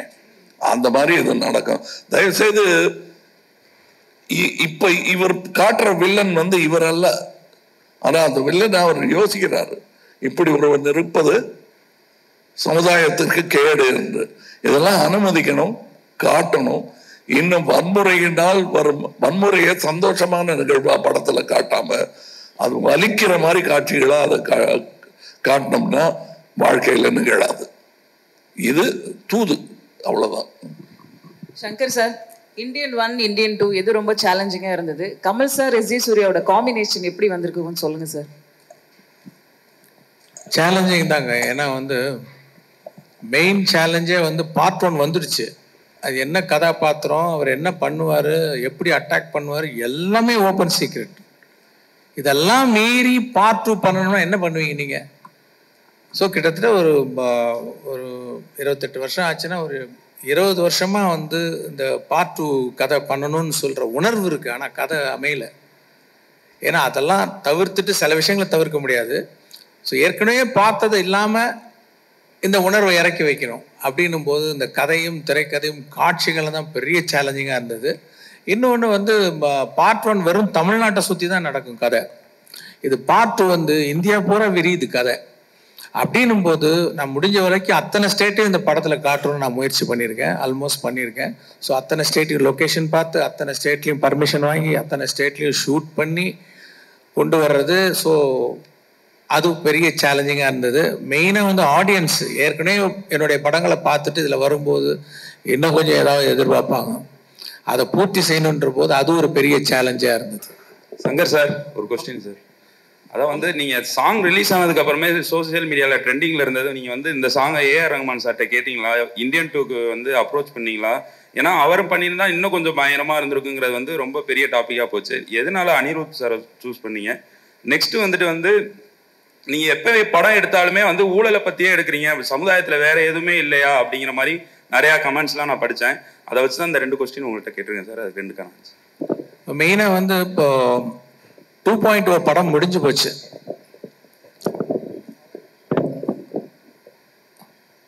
2.0 படம் முடிஞ்சு போச்சு. ஆனால் என்னென்னா அதோடைய சிஜி, அந்த பெரிய பேர்டு கேரக்டர் ஒரு சிஜி கம்பெனி ப்ராமிஸ் பண்ண டயத்தில் நான் எதிர்பார்த்த மாதிரி அவங்களால டெலிவர் பண்ண முடியல.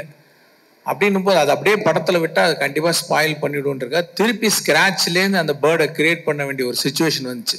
ஸோ அந்த பேர்டை திருப்பி கிரியேட் பண்ணி அதோடைய போஸ்ட் ப்ரொடக்ஷன் விஎஃப்எக்ஸ்லாம் முடியறதுக்கு 1 வருஷம் ஆகும் அப்படிங்கிற ஒரு சூழ்நிலை வந்தது. அதுக்குள்ளே நான் அந்த கதையை ரெடி பண்ணிட்டேன், சார்கிட்டையும் ஃபுல்லாக சொல்லிட்டேன். அவங்களும் அந்த கதை பிடிச்சிருக்குன்னு சொன்னாங்க. ஸோ பிப்ரவரி, அதாவது இந்த 2.0 நவம்பர் ரிலீஸ் ஆச்சுன்னு நினைக்கிறேன், அக்டோபர் ஆர் நவம்பர். பிப்ரவரியில் நாங்கள் ஷூட்டிங் போகிறதுக்கு ரெடி ஆகிட்டோம் இந்தியன் படத்துக்கு. சாரும் பிப்ரவரி டேட்ஸ்லாம் கொஞ்சம் ஒதுக்கி வச்சு போயிடலாம் அப்படின்ற மாதிரி சொன்னாங்க. அப்போது ரஹ்மான் பேக்ரவுண்ட் ஸ்கோர் பண்ணிட்டு இருக்காரு. ஸோ 2.0 பேக்ரவுண்ட் ஸ்கோர் ஹெவி, ரொம்ப கஷ்டம். அது பெரிய பேர்டன் அவருக்கு. ஸோ அது மேலே நீங்கள் சாங்கையும் போய் கம்போஸ் பண்ணி கொடுங்கன்னு கேட்டோன்னா ப்ராக்டிக்கலாக it's very difficult for Rahman sir. அப்படின்னும் போது படம் ஆரம்பிக்கணும், ஆனால் பாட்டெல்லாம் வேணும் அப்படின்னும் போது இந்த பக்கம் அனிருத்தருடைய மியூசிக் நான் ரொம்ப ரசிக்க ஆரம்பிச்சேன். நான் எல்லாருடைய மியூசிக் லைக் பண்ணுவேன், லைக் யுவன் சங்கர் ராஜா அண்ட் ஹாரிஸ் ஜெயராஜ், அப்புறம் சந்தோஷ் நாராயண் நல்லா பண்ணிட்டு இருக்காரு. ஸோ எல்லாரோடையும் ஒர்க் பண்ணணும்னு எனக்கு ஒரு இது இருந்துக்கிட்டே இருக்கும். அப்போ அனிருத்துடைய மியூசிக்லாம் அவர் போட்டுக்கிட்டு வர பாட்டெலாம் எனக்கு ரொம்ப பிடிச்சிருந்தது. ஸோ அவர் இசையை நான் ரசிக்கிட்டு இருந்தேன். ஸோ இப்படி ஒரு சுச்சுவேஷன் வரவும் சரி இது இதுக்கு மேலே பேர்டன் கொடுக்க வேணாம் ரஹ்மான் சாருக்குன்னு சொல்லிட்டு இந்த படம் அனிருத் பண்ணட்டும்னு சொல்லிட்டு டிசைட் பண்ணி அப்படி பண்ண படம் தான் அது. சார் வணக்கம் சார். கமல் சார் உங்கள்கிட்ட ஒரு கேள்வி சார். தேவிமணி கேட்குறேன் சார். மைக்ல மட்டும் உங்களுடைய கேள்விகள் கேளுங்க sir. Thank you very much. Hello Kamal sir, நான் கத்தி எடுத்திருக்கீங்கன்னு வந்து கமெண்ட் வந்துருந்துச்சு ஒரு क्वेश्चन கேட்டிருந்தேன். நீங்க அதை மட்டுமே வந்து இப்ப மையமா எடுத்துக்கிறீங்க. Can you repeat your question please? இப்போ நீங்க மற்ற படங்கள்லாம் பண்ணியிருக்கேன், காதலன் பண்ணியிருக்கேன். இல்ல இப்ப இருக்க ஜெனரேஷனுக்கு இப்ப வந்துட்டு நீங்க திரும்பி அதே பண்றப்ப இப்பயும் அந்த நீங்க பாருங்களேன், பாருங்க. இப்ப என்னன்னா, இப்ப நீங்க நியூஸ் பேப்பர் எடுத்தீங்கன்னா வந்து வர நியூஸ்களும் பாருங்க, அதெல்லாம் இருக்கு இல்லையா, நியூஸ்ல இன்னும் வந்துட்டு தானே இருக்கு. அப்படின்னும் போது இல்ல சொல்லிட்டாருங்க பதில். குட் ஆன்சர் சார், முடிச்சிட்டீங்க சார். நான் மணி கேட்குறேன்.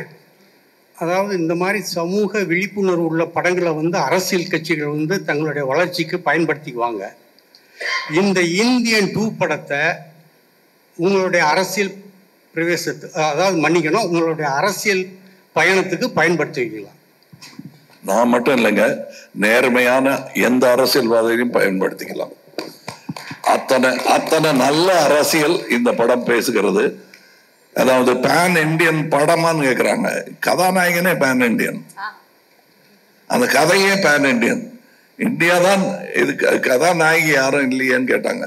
பாரத மாதா தான் கதாநாயகி. அப்படி பார்த்துக்கலாமே. அது ஒரு தாய் மகனுக்கு உண்டான பாசக்கதையாக கூட இருக்கலாம். அது அவ்வளவு விஷயங்கள் இருக்கு.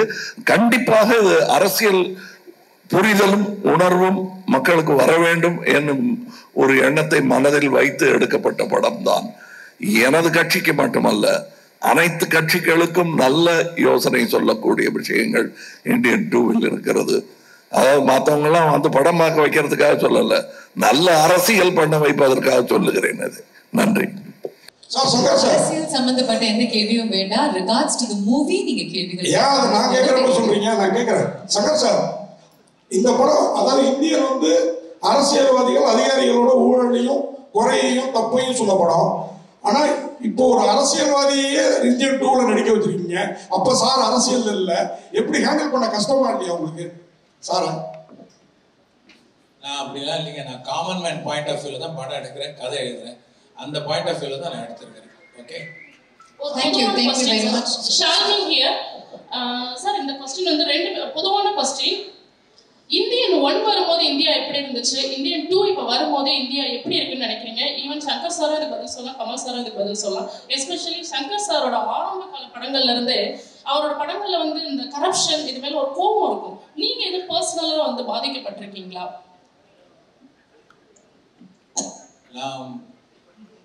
உங்க ஃபர்ஸ்ட் क्वेश्चन என்ன? சாரி. இந்தியன் 1 வரும்போது இந்தியா எப்படி இருந்துச்சு, இந்தியன் 2 வரும்போது இந்தியா எப்படி இருக்கு? அந்த கேள்வி நான் உங்கள்ட்ட கேட்கணும்னு விரும்புறேன். நீங்க சொல்லுங்க ப்ளீஸ். அப்ப நான் குழந்தையா அதனால தெரியல. சரி சரி. இப்போ இன்னமும் அந்த கரப்ஷன் சரியாகலன்னு தோணுது அப்படின்னு நீங்க நினைக்கலையா? நினைக்கிறேன். அவ்வளவுதான். ரெண்டு பேரும் ஒரே மேட்டர் பேசிட்டு இருக்கோம். எதுவும் மாறலையே, கம் பேக் இண்டியன். எவனோ திருந்தலையே, கம் பேக் இண்டியன். லஞ்சம் லஞ்சம் லஞ்சம், அதுதான் படம். வந்து பாருங்க. அடுத்த கேள்வி என்ன சொல்லுங்க. பர்சனலா உங்களுக்கு ஏதோ இந்த கரப்ஷன்னால பாதிப்புகள் உண்டாகி இருக்கா? நான் பாலிடெக்னிக்ல சேரும்போது அப்போ வந்து income certificate, birth certificate, community certificate இதெல்லாம் நான் ப்ரொடியூஸ் பண்ண வேண்டிய ஒரு இது இப்போ ப்ரொசீஜர் இருக்கு. அதுக்கு நான் அந்த சர்டிஃபிகேட் அலையும் போது நான் இந்த இதெல்லாம் பார்த்தேன். லைக் கொடுக்க வேண்டிய ஒரு சூழ்நிலை இருக்கும். அது எனக்கு ரொம்ப பாதிச்சுது அப்போ. ஸோ அப்போ வந்து அது எனக்கு ஒரு வாய்ப்பு, ஒரு ஃபில்ம் மேக்கராக வரும்போது அதை நான் எக்ஸ்பிரஸ் பண்ணேன். இந்தியன் 1 வந்து நீங்க என்ன சொன்னீங்க, பெர்ஃபார்மன்ஸ் பிரசன்ஸ்லாம் இப்ப இந்தியன் 2ல சூப்பரா இருக்கு. இந்தியன் 1ல உங்களோட ரொமான்ஸும் எவ்வளவுக்கு எவ்வளவு அந்த ஊழல் எதிர்த்து அரசியல்வாதி ஈக்குவலா இருந்ததோ அதை நாங்க இதுலயே எதிர்பார்த்தோம். இதுல இந்தியன் தாத்தாவா மட்டும் வரீங்களா, இந்தியனாவும் வரீங்களா? பார்ட் 3லயாவது எங்களுக்கு ஏற்ற அந்த ரொமான்ஸ் இருக்குமா? ஏங்க, என்ன தவிர யாருமே ரொமான்ஸ் பண்ணக்கூடாதுன்னு நீங்க எப்படிங்க சட்டம் போடலாம்? டைரக்டரே போடாத அந்த சட்டத்தை நீங்க போட முடியாது. உங்களுக்கு பார்ட் 3 பத்தி பேசக்கூடாதுன்னு ஒரு இன்டர்வியூ இது வாங்கியிருக்காரு, கேங் ஆர்டர் வாங்கியிருக்காரு அவரு. ஏன் சார் நீங்க அதுக்கு போயிட்டீங்கன்னா எல்லாரும் அதை பேசாதீங்க சார் அப்படின்றாரு அவரு. அதனால நான் அதை பத்தி பேசல, அதை பத்தி பேசவும் வேணாம். உங்களுக்கு நீங்க பாருங்க, உங்களுடைய குறைகள் எல்லாம் தீரும். உங்கள் கேள்விக்கான பதில் அதிலும் இருக்கிறது, இதிலும் இருக்கிறது. கடைசி கேள்வி இது. இந்த படத்துக்கு 3 ரைட்டர்ஸ் மொத்தம் வந்து நீங்க சூஸ் பண்ணிருக்கீங்க. 3 ரைட்டர்ஸ் ஒர்க் பண்ணிருக்காங்க இந்த படத்துக்கு. அண்ட் சார் இங்க சார் 3 ரைட்டர்ஸ் இந்த படத்துக்காக வந்து ஒண்ணா வந்திருக்காங்க. அண்ட் இது எந்த அளவுக்கு வந்து ஸ்கிரிப்ட் வந்து அந்த 3 ரைட்டர்ஸ் இந்த படத்துக்கு ரெக்வயர் பண்ணுது. அண்ட் அவங்க 3 பேரையும் ஒரே பேஜ்ல வந்து நீங்க வெச்சதுக்கான அந்த ப்ராசஸ் பத்தி சொல்லுங்க sir. Because it's very interesting process. 3 ரைட்டர்ஸ்ங்கிறது ஒரு விஷயத்துக்காக வரதுங்கிறது.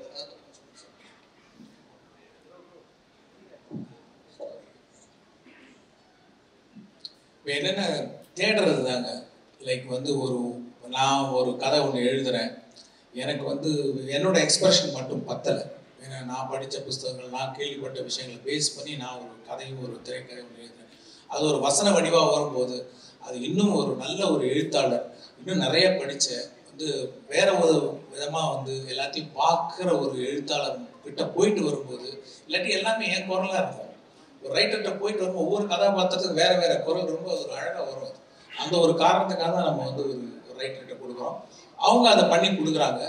வந்து நமக்கு வந்து லேஸில் திருப்தி வராதுன்னா இன்னும் தேடிக்கிட்டே இருப்போம். இன்னும் தேடும்போது சரி இன்னும் ரைட்டர்கிட்ட போகும்போது இன்னும் சில விஷயங்கள் கிடைக்கும் அப்படின்றதுக்காக ஃபர்ஸ்ட் டைமாக நான் வந்து மல்டிபிள் ரைட்டர்ஸ் நான் ட்ரை பண்ணியிருக்கேன். தேடிட்டு குட் ஜாப். சார் லாஸ்ட் கேள்வி சார் இந்த சைடுல இருந்து மைக் வச்சிருக்காங்க சார். சார் வணக்கம். இங்க to your right. Yes sir. Second row. Sir 2 விஷயங்கள் வந்து இந்தியன் அப்படின்னு எடுத்துக்கிட்டாலே வந்து எப்பவுமே வந்து மக்களுடைய கவனத்தை கவரும். ஒன்று வந்து was prosthetics, the other was Varma. இது வரைக்கும் இந்த செகண்ட் பார்ட்ல வர்மா பற்றி கொஞ்சம் டீட்டெயிலாக there's going to be an episode அப்படின்னு சங்கர் சார் அவருடைய இன்டர்வியூஸ்ல அவர் முன்னாடி சொல்லியிருக்காரு.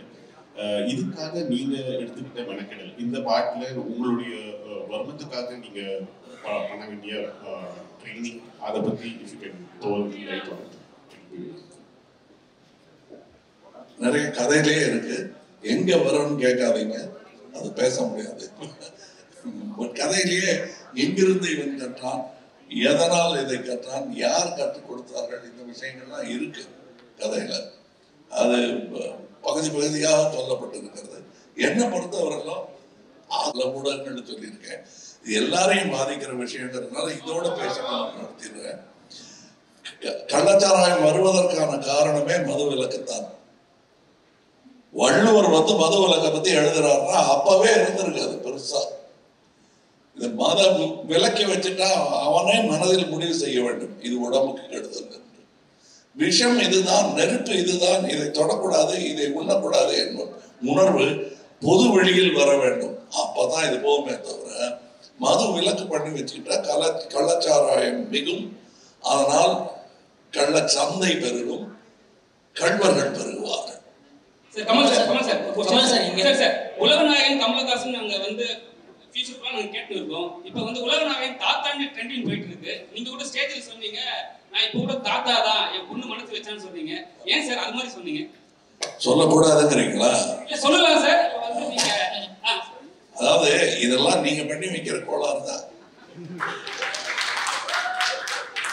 தாத்தா சொன்ன என்ன, நான் தாத்தா தானே. காந்திய தாத்தான்னு சொல்லி என்ன குறைஞ்சு போயிட்டாரா? இல்ல பெரியார தாத்தான்னு கூப்பிட்டா குறைஞ்சு விடுவாரா? ஐயான்னு கூப்பிடாம தாத்தா பெரியார் தாத்தான்னு நான் சொன்னேன்னா ஒன்னும் ஆயிடா. அந்த தாடிக்கு டையெல்லாம் அடிக்க முடியாது. உள்ள மனசு மாதிரி அந்த வெள்ளை மறுபடியும் வெளியே வந்துடும்.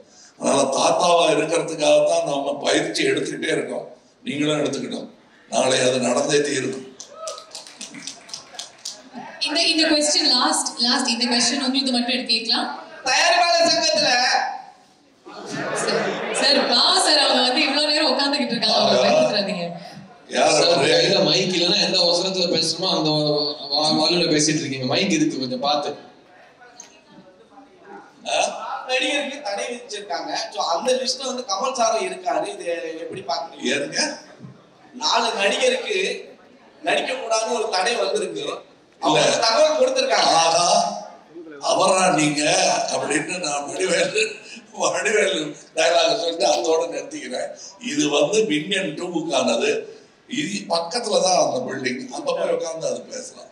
Thank you very much. எல்லா கேள்விகளுக்கும் நன்றி. இதோட நம்ம வந்து சிரிப்போட சந்தோஷத்தோட with a lot of excitement இந்த என்டையர் டீமுக்கு எங்களுடைய வாழ்த்துக்களை தெரிவிக்கலாம். தேங்க்யூ.